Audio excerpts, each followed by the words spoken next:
Welcome to New TV Telugu. యూపీలోని ప్రయాగ్రాజ్లో కుంభమేళాలో పాల్గొన్న సందర్భంగా AP deputy CM Pawan Kalyan ను జాతీయ మీడియా పలకరించింది. పశ్చిమ బెంగాల్ సీఎం మమతా బెనర్జీ మహాకుంభను మృత్యు కుంభుగా అభివర్ణించడం పట్ల పవన్ స్పందించారు. ఇలాంటి వ్యాఖ్యలు సరికాదని నా అభిప్రాయం అంటూ మమతా బెనర్జీ వ్యాఖ్యలను పవన్ తప్పుబట్టారు.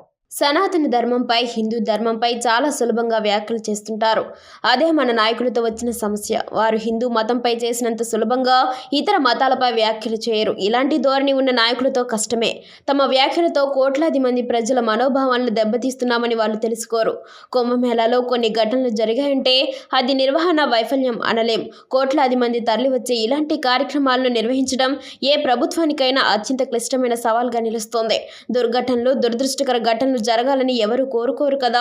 నాకు తెలిసినంత వరకు యోగి ప్రభుత్వం కుంభమేళాను అద్భుతంగా నిర్వహిస్తోంది. కొన్ని సంఘటనలు జరగడం దురదృష్టకరం. ఇలాంటి వ్యాఖ్యలు చేయొద్దని ఎంతో రాజకీయ అనుభవం ఉన్న నేతలకు చెబుతున్నాను. ఇలాంటి వ్యాఖ్యలు సరికాదని నా అభిప్రాయం అంటూ మమతా బెనర్జీ వ్యాఖ్యలను పవన్ ఖండించారు.